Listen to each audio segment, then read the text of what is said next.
Galera, CCXP 2025, Matheus Santo Louco. Vocês vão notar que eu tô um pouco feliz demais. Lucas, tu tá bem? Ah, tô certo. Por que eu tô feliz, tá? Pra quem acompanhou o nosso vídeo, eu e o Lucas, falando sobre o Tartaruga Ninja, sabe que o Lucas é o maior fã de tartaruga do planeta. O especialista. O especialista. Tartarugonauta, como alguns falam. Então a gente tá aqui, cara, durante muito tempo o Lucas falava, pô, seria muito legal que saísse no Brasil as tartarugas do Pipoca pra justamente a gente destacar o Matheus, que é mundialmente conhecido pelas tartarugas, mas infelizmente nunca tinha saído até então. Matheus, quero começar te perguntando algo simples, mas como é o sentimento de finalmente sair no Brasil as suas tartarugas? Cara, é bem interessante, sim, é bem legal, cara. Agora, esses últimos dias na CCXP ali, vendo o pessoal comprando o Pipoca Nanquim, vindo ali falar, e aí conversando com as pessoas mesmo, tu vê que muitas pessoas não leram, né?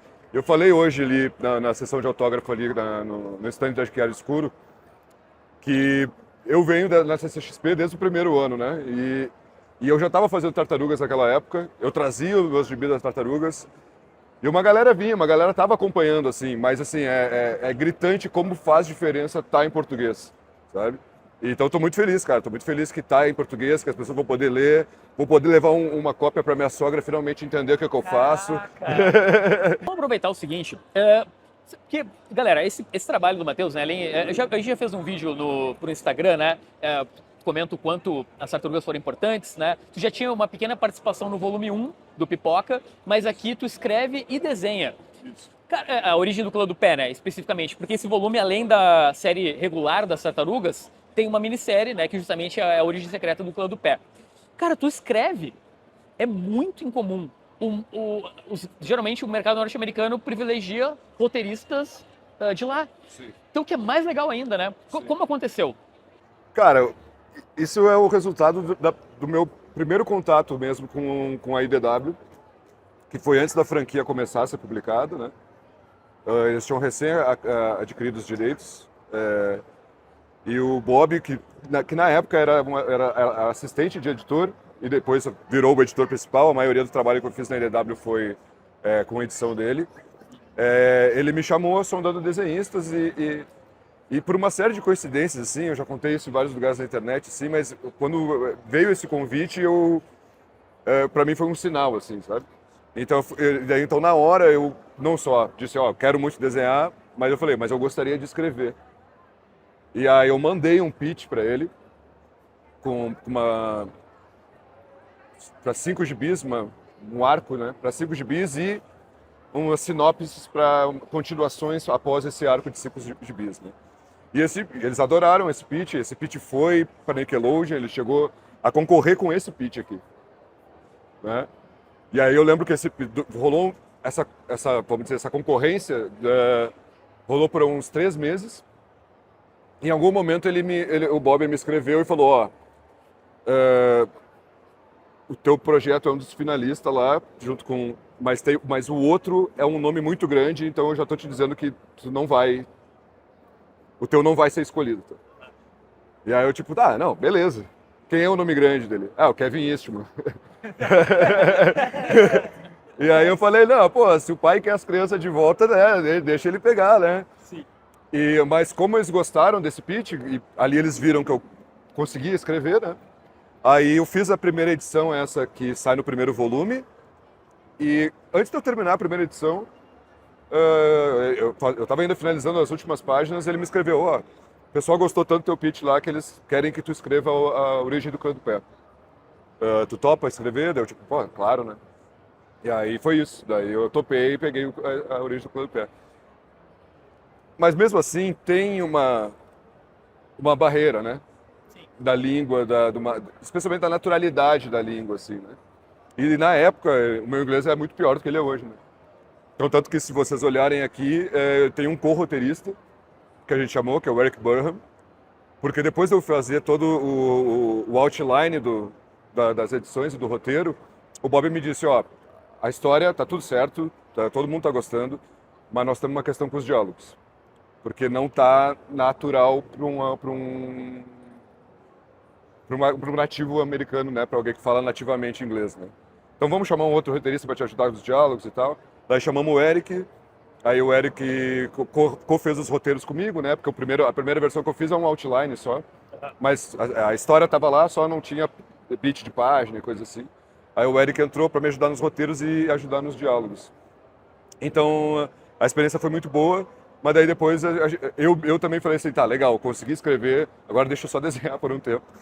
E aí foi que eu fiz a série. E depois, mais tarde, eu volto a escrever com a minissérie O Destruidor do Inferno, né? Shredder in Hell. Que no número de volumes, se eu não me engano, é no volume 18. Então, Cara, eu acho que sai no volume 13. 13. 13 é o final, não é? É o da fase do Tom Waltz, né? O fim da fase do Tom Waltz, aí começa só porque é no título. Isso. E tu tem mais uma minissérie lá no 18, né? Que é o que finaliza. Então, que é o Destruidor do Inferno, não é? Não, é da Kirai, né? Ah, da carai, sim, tá certo. Caraca. É porque a gente tá acostumado. Eu li inglês toda a minha vida. A da carai é bem recente, né? Eu fiz há 2 anos atrás, é bem recente. Sim, interessante. Então, Matheus, a sua história aqui, o destaque, basicamente, um dos maiores destaques desse volume aqui, é a origem secreta do Clã do Pé, certo? E você fala até da sua pitch, eu imagino a sua ideia original tinha muita relação com a origem do Clã do Pé, você se interessou muito em explorar isso, e tu sente que era um elemento talvez até um pouco difícil, considerando que já tinha muitas histórias que focavam nessa facção no universo? Na verdade, não. O meu pitch original, não, a única coisa que ele se aproxima dele, da história secreta do pé, talvez seja uma coisa de clima, né? Mas em termos de história, não, assim. Para mim, eu acho que uma das minhas principais inspirações é o filme dos anos 90, das Tartarugas, né? Então eu acho que isso sempre estava ali no fundo da minha cabeça, de tentar achar um clima que fosse mais ou menos por aí. E eu acho que a parte mais difícil de fazer essa origem foi realmente achar um balanço em contar uma história que era sobre o Destruidor, que era sobre o passado do Destruidor. E, para quem não sabe, tem toda uma história que envolve reencarnação nessa versão das Tartarugas. Então a história vai e volta para o Japão feudal, para os tempos modernos. Então achar esse balanço e em que eu pudesse incluir as Tartarugas Ninja, porque como esse seria a primeira minissérie que eu fiz, eu queria muito que as Tartarugas Ninja estivessem bem envolvidas na história, né? E eu me lembro que isso foi uma coisa, conversando com o editor, que ele falou, ó, não precisa ter tartarugas, se tu quiser fazer só o Clã do Pé lá do passado e contar a origem, não precisa, essa é a história do Clã do Pé. Mas eu queria muito que as tartarugas estivessem envolvidas, né? Então acho que esse balanço foi a parte mais difícil de achar. E eu lembro que foi só quando eu coloquei um elemento humano na história que eu consegui destravar ela, assim, bom, eu não vou contar, vocês leem a história, mas tem um personagem, tem alguns personagens novos, né, que são originais, que eu criei para a franquia, e só com esse elemento humano que eu consegui fazer esse link entre Japão feudal, tempos modernos, Tartaruga Ninja, Destruidor, e foi interessante esse processo, assim, mas essa foi a minha maior dificuldade, com certeza, foi achar um balanço onde eu atendesse a demanda da corporação, né, de querer uma origem para o Clã do Pé e, ao mesmo tempo, contar uma história que tivesse ação e aventura com as Tartarugas Ninja, que era o que eu estava querendo muito fazer, né, como meu primeiro trabalho grande com as Tartarugas. Uma coisa até era, tipo, aonde você vai com essa franquia no futuro, sabe? Eu fico curioso porque é muita coisa. Tu tá interessado em fazer mais minisséries, mais coisas pontuais como essa? Ou tu pensa em um dia, tipo, um dia eu gostaria de voltar a fazer ongoings, ou tipo uma coisa assim? Olha, esse ano eles me sondaram bastante para algumas coisas. Eu optei esse ano como eu estava com um livro de anatomia, eu optei por ficar mais fazendo capas, coisas assim. Não quis fazer quadrinhos por opção minha.